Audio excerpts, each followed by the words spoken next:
Mesdames et messieurs, bonsoir, bienvenue dans ce journal. Au sommaire de ce soir, inauguration ce mardi 17 décembre 2024 du premier vol de Air Congo en présence du président de la République. La compagnie a été lancée avec deux Boeing 737-800. Et puis au cours d'une audience accordée par le président de la Chambre basse du Parlement, l'Union européenne a exprimé sa déception suite au boycott du processus du Luanda en RDC qui a séché la tripartite du week-end dernier. Et puis en Afrique, le numérique peine encore à prendre pleinement place, un retard qui occasionne une énorme perte économique de l'accélération de la connectivité sur le continent. Tout de suite les détails dans ce journal. Commençons avec cette actualité dans le domaine de transports aériens. Air Congo a inauguré son premier vol ce mardi 17 décembre 2024 en présence du président Félix Tshisekedi, fruit d'un partenariat entre l'État congolais et Ethiopian Airlines. La compagnie, lancée avec deux Boeing 737-800, prévoit d'étendre sa flotte à 6 appareils d'ici juin 2025. Rachel Misenga. Air Congo a lancé son premier vol inaugural ce mardi 17 décembre 2024, un événement marquant en présence du président Félix Tshisekedi. La nouvelle compagnie aérienne est le fruit d'un partenariat entre l'État congolais, qui détient 51% des actions, et les groupes d'Ethiopian Airlines à hauteur de 49%. Pour son lancement, Air Congo a bénéficié de l'appui d'Ethiopian Airlines qui a mis à disposition deux Boeing 737-800. D'ici 4 mois, deux autres appareils de même type viendront compléter la flotte avant une expansion prévue avec 6 avions d'ici juin 2025. À terme, la compagnie pourrait atteindre 10 appareils. Masfin Tasse Bekele, directeur général d'Ethiopian Airlines, a insisté sur l'importance de garantir une gestion indépendante et autonome de cette nouvelle société, précisant que ni le gouvernement congolais ni aucune autre entité extérieure ne devrait interférer dans son fonctionnement. Selon lui, c'est ce principe de gestion autonome qui a été clé dans les succès d'Ethiopian Airlines, leader du secteur en Afrique, avec plus de 140 avions et plus de 130 destinations à l'échelle mondiale. Les postes clés de directeurs, notamment la direction générale et financière, sont assurés par des représentants d'Ethiopian Airlines, tandis que la RDC est représentée par un directeur général adjoint. En termes de recrutement, Air Congo a sélectionné 32 agents parmi 1200 candidatures reçues. Pour débuter, la compagnie proposera de vols intérieurs vers cette destination avec des ambitions d'expansion à l'international, notamment en Afrique. Sur le front diplomatique, le président du Sénat, Jean-Michel Samaloukonde, a accordé une audience à une délégation de l'Union européenne mardi 17 décembre 2024. La rencontre a eu lieu au Palais du Peuple et a tourné autour de la déception exprimée par l'Union européenne suite au boycott du processus de Luanda par le Rwanda qui a séché la tripartite du week-end dernier. Domomat et Théongandou. Le représentant spécial de l'Union européenne pour la région de Grand Lac, Johan Borstam, qui a dirigé la délégation en visite auprès de Samaloukonde, a exprimé à l'issue de l'audience la déception de son organisation face à l'échec des négociations de Luanda entre Kinshasa et Kigali. Selon Borstam, l'Union européenne a apporté un soutien fort au processus de Luanda, soulignant qu'il était crucial que tous les dirigeants et gouvernements de la région demeurent pleinement engagés dans ces processus. Je crois que les peuples dans la région et surtout les peuples dans l'Est de la République démocratique du Congo qui ont souffert tant et continuent de souffrir, ils méritent mieux, ils méritent un engagement plus sincère de tous les chefs de gouvernement, de tous les chefs d'État. Il a également précisé avoir discuté avec le président du Sénat de la RDC de la nécessité pour le Rwanda de retirer ses troupes de l'Est de la RDC et de mettre fin à son soutien au M23. De même, il a insisté sur l'importance pour le gouvernement congolais d'arrêter sa coopération avec le FDLR et de les démanteler. Les deux parties se sont montrées déterminées dans leurs engagements. Le refus du Rwanda de participer à la tripartite de Luanda a provoqué de vives réactions, au nombre desquelles celle de l'activiste pro-démocratie du Nord Kivu. Pour Jacques Sinzaera, ce refus démontre clairement que le Rwanda est le véritable agresseur de la RDC et que Kagame mène un jeu de dissimulation visant à exterminer les Congolais. Il a été joint au téléphone par Patience Lokeke. Le refus du Rwanda de participer à la réunion tripartite à Luanda, ça interpelle tout le monde et que le Rwanda se trouve aujourd'hui coincé par la République démocratique du Congo. Le Rwanda vient chaque fois représenter le M23 et refuse qu'ils ne sont pas patrons du M23. Et ils comprennent maintenant que la RDC l'avait poussé à un terrain glissant où le monde entier reconnaît maintenant le vrai agresseur du Congo, c'est le Rwanda. Et suivant la déclaration du ministre rwandais des Affaires étrangères, comment est-ce que le Rwanda veut pousser la RDC à dialoguer avec les terroristes du M23? C'est qu'il y a une main noire cachée là-dessus. Nous pensons qu'aujourd'hui, le monde comprend maintenant que c'est le Rwanda le vrai agresseur du Congo et que Kagame joue un jet d'Hitler pour exterminer les Congolais à cause de ses richesses. Nous pensons que le monde est témoin et nous pensons qu'il faut qu'il y ait des sanctions graves contre le Rwanda qui a violé les territoires voisins parce qu'un pays ne peut pas quand même appuyer des forces négatives dans un autre pays. Tout ce que les gens du Nord Kivu traversent aujourd'hui, c'est Kagame. Et nous pensons que la Cour pénale internationale pourra déjà diligenter des enquêtes contre les actes criminels que Kagame et son armée font à l'est de la République démocratique du Congo.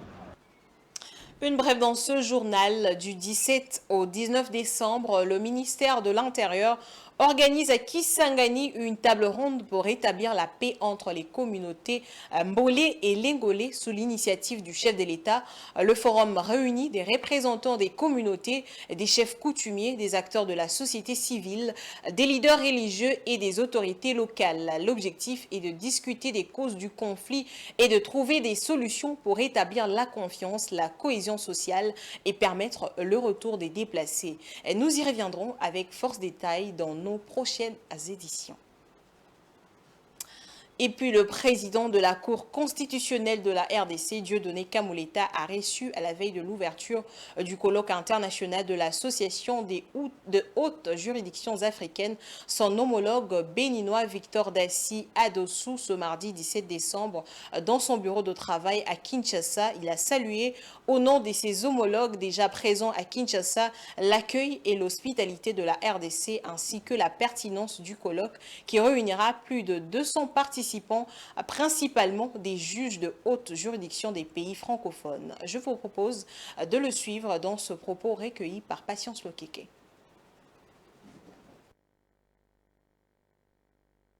Nous sommes, je dirais, agréablement surpris par rapport à la qualité exceptionnelle de cet accueil. Cela augure de la qualité des travaux qui vont démarrer demain avec un grand colloque international que nous organisons sur la justice dans son impact sur le développement de nos pays respectifs. Quelle a été la contribution de la justice? La justice entendue dans son sens le plus large, incluant la justice constitutionnelle, la justice administrative, la justice judiciaire, la justice financière et même la justice communautaire. Est-ce que les juges ont été au rendez-vous de l'état de droit dans nos pays respectifs? Quelle évaluation nous pouvons faire de l'action des hauts juges dans l'enracinement, la consolidation de l'état de droit en Afrique? Nous sommes venus pour faire cette évaluation. Et on ne pouvait pas choisir un meilleur pays, puisque la RDC, je ne vous apprends rien, est la plus grande démocratie de l'espace africain francophone, tout ce étant le pays le plus vaste, le pays le plus peuplé. Nous sommes venus également pour mutualiser nos expériences, échanger entre nous, entre juges africains, pour le devenir de notre cher continent, l'Afrique.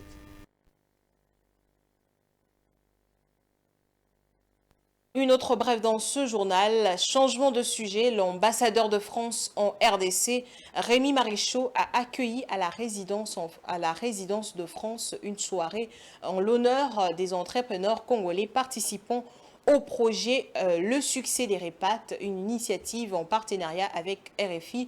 Ce projet met en lumière les parcours d'entrepreneurs de la diaspora ayant réussi leur retour en RDC pour y lancer des projets. Parmi les invités figuraient Tissia Mukuna, Christelle Marie-Ange Loubeka, Diatésia et Jean-Baptiste Okonda.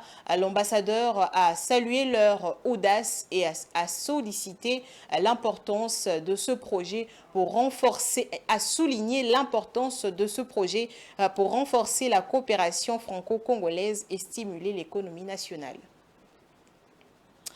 En matière de transport urbain, l'annonce de la création de la ligne de Métrobus à Kinshasa a suscité des réactions variées parmi la population de la capitale congolaise. Si certains y voient une avancée significative vers la modernisation des transports publics, d'autres expriment leurs inquiétudes quant à la mise en œuvre et à son impact sur la vie quotidienne. Gigi Nende et Giscard Tamba. Le gouverneur de la ville de Kinshasa, Daniel Bumba, a signé un mémorandum d'entente avec Ahmed Al-Bayrak, président du groupe Al-Bayrak, pour la mise en place d'une ligne Métrobus d'une capacité de plus de 24 000 passagers par heure dans la capitale congolaise. Cette annonce a été accueillie avec enthousiasme par certains Kinois qui, confrontés aux embouteillages quotidiens, espèrent que ce projet facilitera les déplacements en ville et améliorera la vie sociale. En tout cas, c'est très important. Même si on a vu que privé, ceux qui ont n'importe quoi pour que l'État a jeté un service population. Mais ceux qui l'État a raisonnable. Ce système pourrait contribuer à réduire ou à stabiliser le prix du transport en commun tout en fluidifiant la circulation, comme l'a souligné un chauffeur de moto.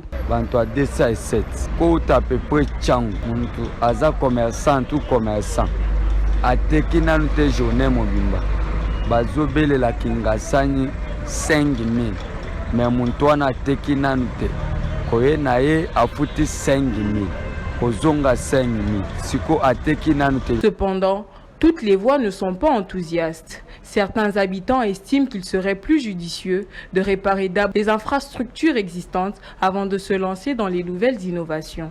Premièrement, il faut commencer par les routes. Il y a des routes qui sont en train de perdre vie et il devrait d'abord commencer par prendre soin d'entretenir ces routes-là avant d'adopter cette solution-là, parce que c'est vrai qu'il y a déjà beaucoup de taxis et même de taxibus, il y a les motos, et ce qui fait en sorte que la circulation devient vraiment dure. Et s'ils commençaient par régler le problème de route, avec le temps, je pense que ça pourrait marcher. Mais pour le moment, en tout cas, je ne suis pas pour à 100%. La future ligne de Métrobus s'étendra sur 27 km, desservira 27 stations et reliera 2 axes stratégiques, Kitambo Matete, aéroport international de Njili et gare centrale Matete Njili. Ce projet qui prévoit une ligne directe de Métrobus devrait permettre de créer au minimum 10 000 emplois, directement ou indirectement. Et dans le fin fond de Kinshasa, une décision prise à Kisanso suscite déjà des interrogations parmi les habitants. Un permis de séjour obligatoire est dorénavant imposé dans cette commune, a annoncé lundi 16 décembre son bourgmestre Godé Actuel à l'agence congolaise de presse. Il faudra pour ce faire débourser 10 000 francs congolais pour avoir le précieux sésame d'une validité de 3 mois si vous venez d'une autre commune pour résider de façon temporaire dans celle de Kisanso. À qui profite cette nouvelle taxe? Est-ce légal? À tentative de réponse avec Dieudonné Boinali. Kisanso est une commune du sud de la ville-province de Kinshasa. Elle est l'un des nouveaux lieux de peuplement situés dans des zones de collines au sud des communes de Lemba et de Matete. Elle est délimitée à l'ouest par la rivière Matete, à l'est par la rivière Njili et au sud par la rivière Kwambila et la commune voisine de Mongafula. C'est l'une des communes les plus pauvres de la capitale congolaise et menacée par une dizaine de têtes d'érosion. Le gouvernement de la République démocratique du Congo, avec l'appui de ses bailleurs de fonds, a lancé récemment le projet Kin et Lenda afin d'améliorer tant soit peu les conditions de vie de ces populations. Il s'agit de la construction des routes d'accès modernes, l'adduction d'eau, la lutte contre les érosions et l'amélioration de la desserte en énergie électrique. Un projet qui métamorphose la municipalité en la rendant accessible avant même la fin des travaux. Occasion propice pour bandits des grands chemins d'y opérer et particulier à la recherche de l'opin de terre à bon prix. Face à l'insécurité de plus en plus grandissante importée dans d'autres communes, le bourgmestre de cette municipalité, Godet Actuel, a restauré les permis de séjour. En effet, le permis de séjour est désormais obligatoire pour toute personne désireuse ou venant d'une autre commune qui n'habite pas la commune de Kisenso, mais qui désire y séjourner pendant quelques jours ou mois. Il coûte 10 000 francs congolais, l'équivalent de 3,5 $ américains. Validité 3 mois. Des sources concordantes, nous apprenons que c'est une mesure prise pour lutter contre l'insécurité dans la commune et renflouer les comptes de cette municipalité dépourvue des moyens. Kisenso est considéré à juste titre avec la commune d'Engaba comme les communes les plus pauvres de la capitale congolaise. Mais est-ce légal? Aux juristes d'y répondre. Et pour en parler, nous avons un intervenant dans ce journal. Il s'agit de Dieudonné Boinali, journaliste à Géopolis Forum. Bonsoir à vous. Bonsoir Damani Mujinga. Alors Dieudonné Boinali, on vient là de suivre un élément portant sur cette taxe qui a été annoncée pour pouvoir accéder pendant un certain temps dans la commune de Kisenso. Mais est-ce que cette décision, cette démarche entamée par le bourgmestre est légale? Très bonne question d'Amani Mujinga, mais permettez-moi de vous rappeler que je ne suis pas juriste, mais selon une petite enquête diligentée par la rédaction du Géopolis Télévision, nous sommes arrivés à une conclusion. Cette mesure est en conflit avec la loi mère, la Constitution de la République démocratique du Congo. La Constitution de la République démocratique du Congo du 18 février 2006, adoptée au référendum en 2005, tel que révisé à ce jour d'Amani Mujinga, titre 3 qui concerne les libertés publiques, des droits et des devoirs fondamentaux du citoyen, article 33, alinéa 3 et 4, stipule « Tout Congolais a le droit de circuler librement sur toute l'étendue du territoire de la République, d'y établir sa résidence, de les quitter et d'y revenir. L'exercice de ces droits ne peut être limité qu'en vertu de la loi. Tous les Congolais jouissent des mêmes droits, quels que soient les lieux où ils s'établissent sur le territoire national. » Fin de citation. Vous voyez bien avec nous que cette décision du bourgmestre de la commune de Kisenso est illégale. Imaginez que tous les autres bourgmestres, on a 24 communes dans la capitale, lui emboîtent les pas. Ça sera la restriction des libertés fondamentales et la limitation du droit de circuler librement sur toute l'étendue du territoire national. Imaginez aussi tous les gouverneurs des provinces, nous en avons 26, lui emboîtent les pas et ça sera l'anarchie et les désordres. Nous pensons que les autorités qui nous suivent vont pousser les bourgmestres à revenir sur sa décision parce que au regard de l'article 33, alinéa 3 et 4 de la Constitution de la République démocratique du Congo, encore en vigueur, cette décision viole les lois du pays. Mais Dieudonné Boinali, on se pose bien la question, est-ce que tous les habitants de la commune de Kisenso disposent d'une carte de résidence? Comment vont-ils faire pour différencier? C'est ça la grande difficulté. Et même si cette décision était légale, comment le bourgmestre Godet Actuel va l'appliquer sur le terrain? Déjà, nous avons une difficulté de nous identifier entre nous. Ça fait plusieurs années que la majorité des Congolais n'ont pas de carte d'identité. Ceux qui en ont n'ont que les passeports. Que ce soit les passeports ordinaires, les passeports de service ou les passeports diplomatiques. La majorité des Congolais n'ont pas de pièces d'identité. Maintenant, vous demandez à toutes les personnes qui vont venir séjourner dans la commune de Kinshasa pour ne fût-ce qu'un jour, une semaine, un mois, de débourser l'équivalent de 10 000 francs congolais, soit 3,5 $ américains, je me demande, bon, comment on va savoir que tel réside dans la commune et tel ne réside pas dans la commune. Et puis, ceux qui vont y aller pour des activités religieuses, festives, aussi. Nous tendons petit à petit vers les festivités de fin d'année avec la forte religiosité à Kinshasa. Vous savez que nos pasteurs vont organiser des veillées et les gens vont venir passer la nuit dans la commune de Kinshasa. D'autres, ils viendront répondre à l'invitation. Il y a une fête dans la commune. Oui. Est-ce que la police va entrer dans les églises, dans des paroisses et dans des salles de fête pour demander aux gens exhibez votre carte de résidence? Si vous n'en avez pas, payez 10 000 francs congolais. Ce sont des questions que l'opinion se pose. Voilà, merci Dieudonné Boinali. Très rapidement, un mot de la fin. Bon, les mots de la fin, nous pensons que les bourgmestres et tous ces services qui nous suivent, ils vont revenir sur cette décision parce que je ne pense pas que la Cour de cassation va laisser passer cette décision. Les juristes qui nous suivent, les élites que nous sommes, la presse, même la loi mère, la Constitution, je ne sais pas que la décision du bourgmestre est conforme à la Constitution parce qu'elle limite les droits des personnes de circuler librement dans cette municipalité. Je pense pour lutter contre l'insécurité, on doit instaurer la collaboration entre les différentes polices municipales. Il faut pousser aussi la population, sensibiliser sa population à dénoncer les fauteurs de troubles. Les gens qui importent l'insécurité dans sa commune, dans la commune de Kinshasa. Nous ne sommes pas contre cette mesure, mais elle doit être quand même légale. Elle doit être aussi vulgarisée, sensibilisée. Et sinon, vous vous réveillez un matin comme ça, vous instaurez une taxe. Bon, d'autres personnes parlent d'un visa instauré dans la commune de Kinshasa. Désormais, si vous n'y habitez pas, vous essayez d'aller passer votre congé là-bas, les séjours là-bas ne fût-ce que d'un jour.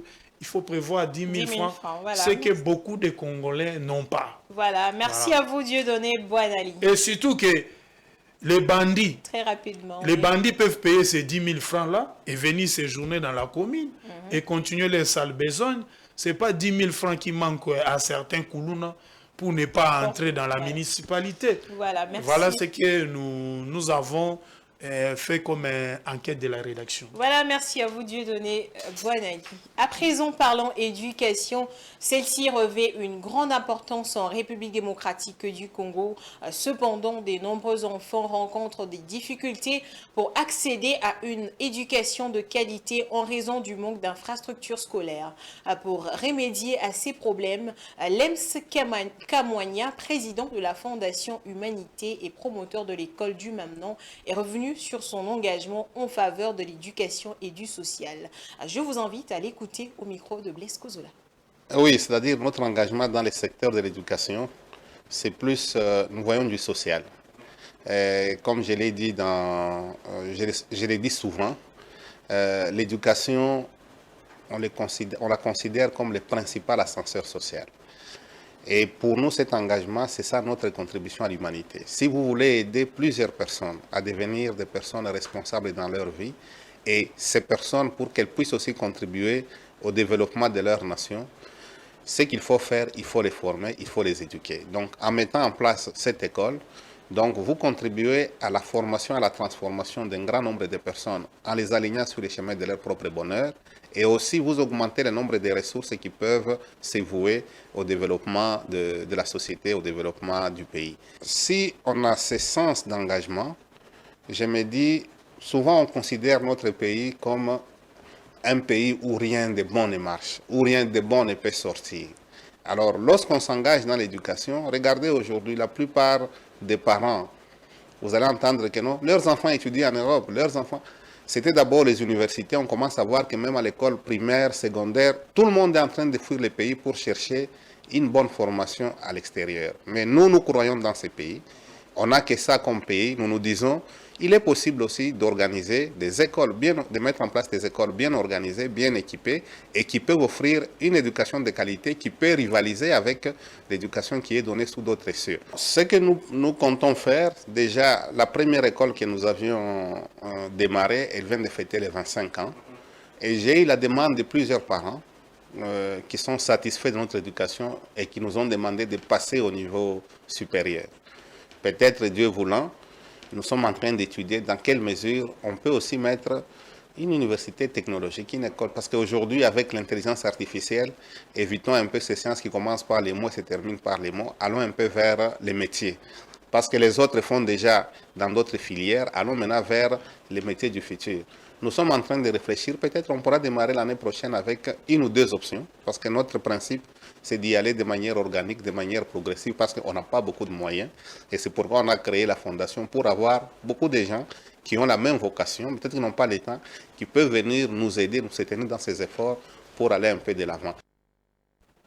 Et sur le plan des droits de l'homme, en marge de la journée internationale des immigrés, célébrée chaque 18 décembre, plus de 17 collectifs, des associations et mouvements militants ont organisé ce samedi une marche de solidarité en faveur des immigrés vivant en France. Le pays d'Emmanuel Macron accueille un grand nombre des immigrés venus du grand coin du monde. Correspondance particulière de Patrick Mangala depuis Paris. À la place de Clichy à Paris, c'est une immense marée humaine qui est venue marcher sous les regards de la police française.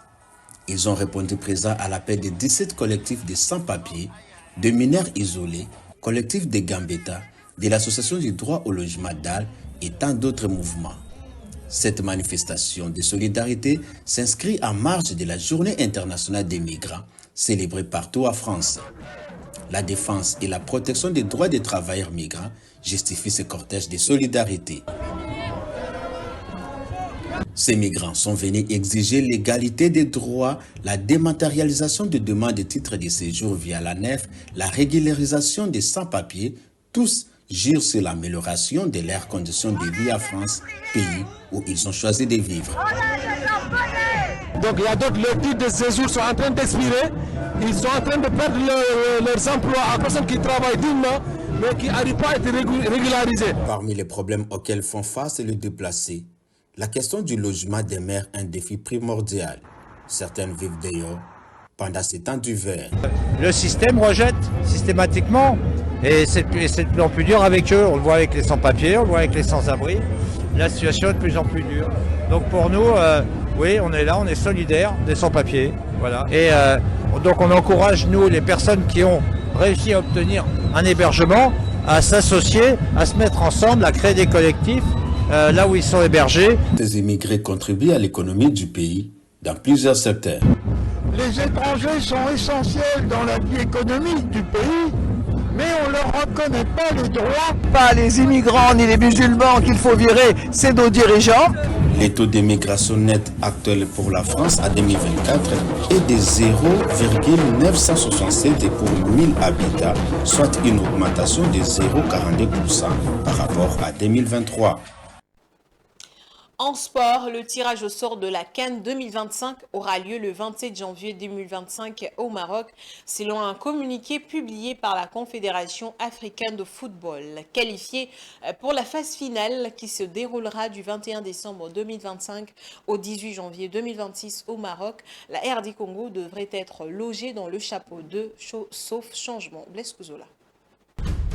Le tirage au sort de la 34e édition de la Coupe d'Afrique des Nations CAN 2025 est désormais fixé au 27 janvier 2025. Le événement se déroulera au Maroc, un pays qui se prépare à accueillir les meilleures équipes du football africain. L'annonce a été faite par la Confédération africaine de football dans un communiqué. La CAN 2025 s'annonce comme un événement majeur pour le continent africain. La phase finale se déroule du 21 décembre 2025 au 18 janvier 2026 et promet de rassembler des équipes de haut niveau prêtes à se disputer les titres continentaux. Parmi les équipes qualifiées, la République démocratique du Congo figure dans le lot et devrait être placée dans le chapeau 2 lors du tirage, sauf modification ultérieures. Les équipes se préparent intensement à la vie de cette compétition prestigieuse. Le Maroc, hôte de l'événement, redouble d'efforts pour garantir une organisation impeccable avec des infrastructures de qualité et une ambiance festive pour accueillir le supporter. Le tirage au sort sera un moment clé déterminant le groupe et les confrontations qui animeront le tournoi. Le fan et les experts du football africain suivront de près cette étape cruciale qui pourrait influencer les parcours de différentes sélections. Avec la RDC parmi les participants, les équipes et les supporters attendent avec impatience les tirages au sort du 27 janvier 2025 au Maroc. Toujours dans le même registre, la Confédération africaine de football a organisé la plus prestigieuse cérémonie de récompense de meilleur du football africain lundi 16 décembre 2024 à Marrakech au Maroc. Dans ces awards, la République démocratique du Congo a été honorée dans équipe féminine de l'année avec FCF TP Mazembe, entraîneur de l'année avec Lamia Boumedi du FCF TP Mazembe et Chancel Mbemba présent dans l'équipe type de l'année. Toujours avec Blaise Kouzoua. C'est la deuxième année de suite, soit 2023 et 2024, que Chancel Mbemba est présent dans l'équipe type africaine et l'on retrouve la même défense que l'année dernière avec André Onana du Cameroun au but, Khalidou Koulibaly du Sénégal dans l'axe et Achraf Hakimi du Maroc à droite dans cette défense à 3. Franck Kessié, Côte d'Ivoire, Sofiane Amrabat, Maroc, Yves Bissouma, Mali et Mohamed Kudus du Ghana composent le milieu à 4. Ademola Lookman, Nigeria, Victor Osimhen, Nigeria et Mohamed Salah, Égypte composent l'attaque. Lamia Boumedi et le football club féminin TP Mazembe sont également récompensés grâce au sacre du club noir et blanc lors de la dernière édition de la Ligue des champions africaine 2024 qui s'est tenue au Maroc. Mazembe est le premier club congolais féminin à remporter ce trophée. Par ailleurs, voici le palmarès de résultats de CAF Award 2024. Joueur CAF de l'année, Ademola Lookman, Nigeria Atalanta. Joueuse CAF de l'année, Barbara Banda, Zambie Orlando Pirates. Gardien de but CAF de l'année, Ronyem Williams, Afrique du Sud, Mamelodi Sundowns. Gardien de but CAF de l'année, Chiamaka Nandozie, Nigeria, Paris FC. Joueur interclub CAF de l'année, Ronyem Williams, Afrique du Sud, Mamelodi Sundowns. Joueuse interclub CAF de l'année, Sanam Soudi, Maroc, AS FAR. Jeune joueur CAF de l'année, Lamine Camara, Sénégal, AS Monaco. Jeune joueuse CAF de l'année, Doha El Madani, Maroc, AS FAR. Entraîneur CAF de l'année homme, Hermès Faye, Côte d'Ivoire. Entraîneur CAF de l'année femme, Lamia Boumedi, TP Mazembe.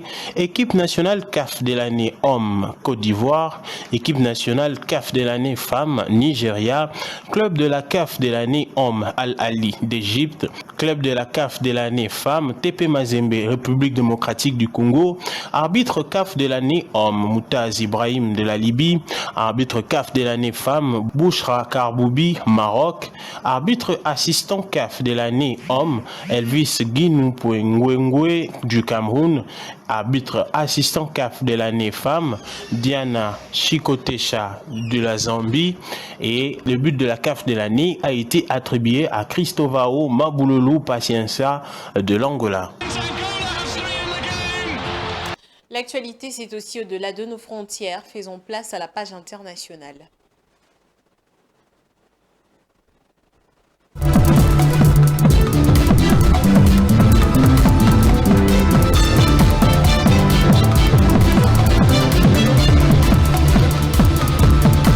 À l'échelle continentale, alors que l'effet transformateur des technologies numériques dans l'économie et la société n'est plus à démontrer, il existe toujours une fracture numérique persistante en Afrique, un retard qui nuit aux divers avantages économiques de l'accélération de la connectivité sur le continent.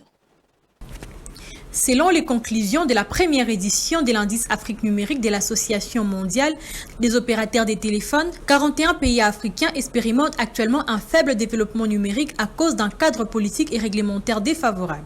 On y retrouve des pays comme la Tunisie, le Cameroun, la Côte d'Ivoire, les Ghana, l'Algérie ou encore les Gabon. Le tout nouvel indice de la GSMA, composé de l'indice des nations et sociétés numériques qui évalue l'adoption et l'utilisation numérique par les consommateurs, les entreprises et les pouvoirs publics en Afrique, et de l'indice politique et réglementation numérique qui analyse le cadre politique et réglementaire influençant cette adoption, a pour objectif principal d'identifier le frein au développement numérique en Afrique, notamment les lacunes politiques et réglementaires afin de favoriser une transformation numérique inclusive et durable. Au sein du continent, la GSMA estime que c'est en Afrique du Nord que l'utilisation de l'Internet mobile est plus répandue. Le déficit de couverture réseau est plus important en Afrique centrale, tandis que le déficit de l'utilisation est plus prononcé en Afrique de l'Est. Il existe également une fracture numérique importante à l'intérieur des différents pays. En Afrique subsaharienne, par exemple, les habitants des zones rurales sont 54% moins susceptibles que ceux des zones urbaines d'utiliser Internet mobile et les femmes sont 32% moins susceptibles que les hommes d'utiliser l'Internet mobile. Les retombées économiques potentielles d'une accélération de la connectivité en Afrique sont importantes. Les analystes des GSMA Intelligence montrent que la résorption d'ici 2030 du déficit d'utilisation du continent permettrait d'accroître le produit intérieur brut de l'Afrique de près de 700 milliards de dollars sur la période 2024-2030. Mais pour y parvenir, l'association a identifié plusieurs priorités des politiques publiques que le pays doit adresser dès maintenant. Il s'agit notamment d'attribuer l'ensemble des bandes de fréquences disponibles à un prix abordable et dans le cadre des licences technologiquement neutres. Cela permettra d'améliorer la couverture et la qualité des réseaux pour les utilisateurs des services mobiles, ainsi que l'offre de solutions numériques et des solutions de réseautage pour les entreprises, favorisant ainsi le gain d'efficacité et de productivité.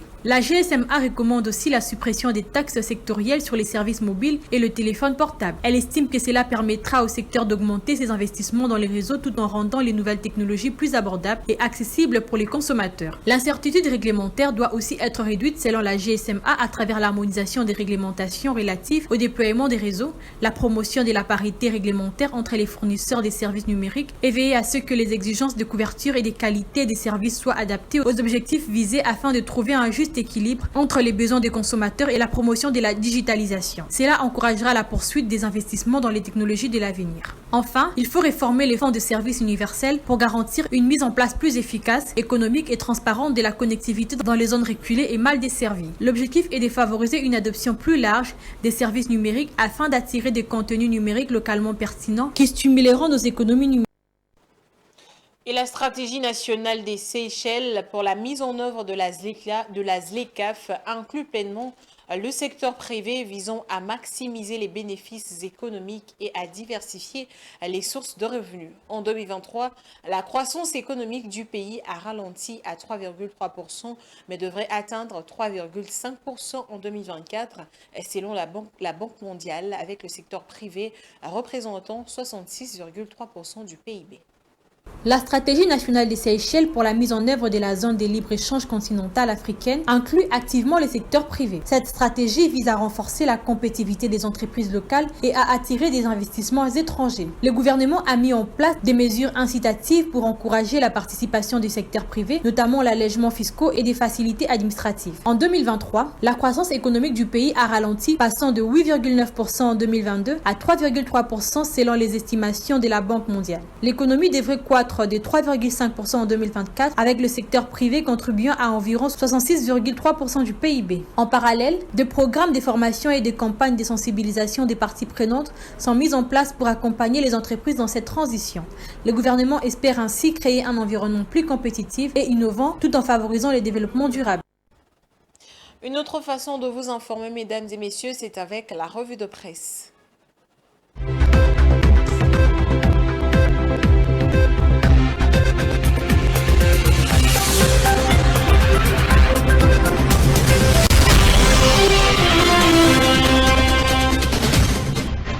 Mesdames et messieurs, bonsoir et bienvenue à cette revue de presse. Ouvrons cette revue de presse avec les réactions que fusent de partout concernant le chèque de la tripartite de Luanda. Selon Forum 2As, l'opposition envisage d'explorer d'autres voies. L'Union européenne s'est dit déçue. Martin Fayulu et Deli Sesanga ont constaté que le processus de Luanda est dans l'impasse lors d'une rencontre qu'il a eue récemment. Denis Mukwege a pour sa part insisté sur la nécessité pour la communauté internationale d'adopter des sanctions contre le Rwanda tant que ces derniers continuent de soutenir le M23, un groupe rebelle accusé de déstabiliser la RDC. Le seul langage qui aura des effets concrets est celui des sanctions, a-t-il conclu. L'Union européenne s'est dit déçue de cette impasse du processus de Luanda, écrit la prospérité. C'est ce qu'a déclaré les représentants spéciaux de l'Union européenne pour la région du Grand Lac, Johan Borgastan, lundi 16 décembre 2024 à Kinshasa, après sa rencontre avec le ministre d'État des Affaires étrangères, Thérèse Kaikwamba Wagner.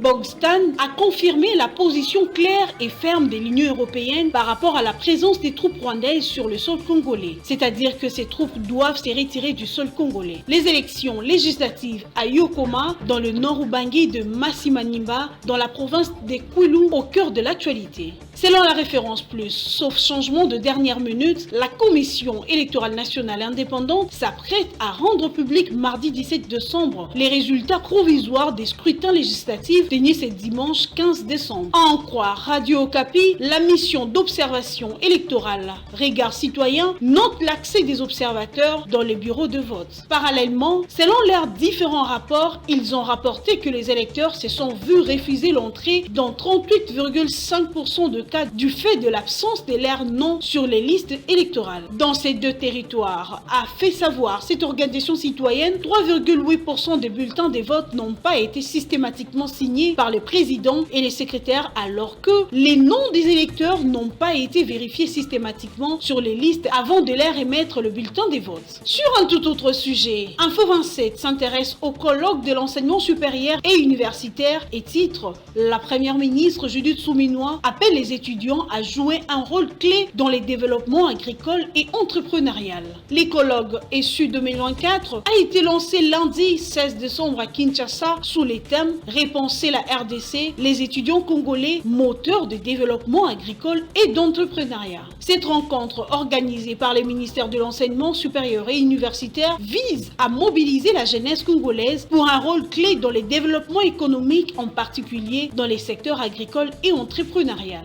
De la question du développement agricole à l'économie pure, Forum 2As s'intéresse à la clôture de la session parlementaire de septembre, ce dimanche 15 décembre, et signale que le Sénat a adopté 12 textes dont la loi des finances rectificative 2024 et le projet de budget 2025 compris. Dans son discours de clôture, le président du Sénat Jean-Michel Samalukonde a salué l'importance des travaux réalisés durant cette session essentiellement budgétaire. Il a également félicité le sénateur pour leur engagement et leur assiduité pendant les différentes plénières. Bouclons cette revue de presse avec Actualité.cd qui fait savoir que le gouverneur de la ville-province de Kinshasa, Daniel Bumba, s'associe à la compagnie turque Al Bayrak pour déployer une ligne de métrobus au confort inédit.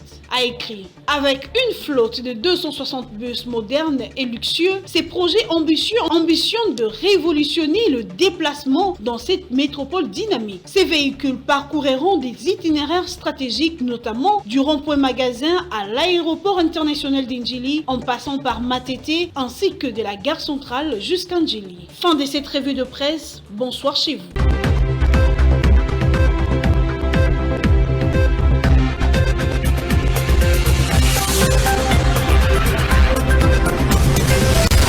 C'est ainsi que prend fin ce journal. Place au rappel des titres.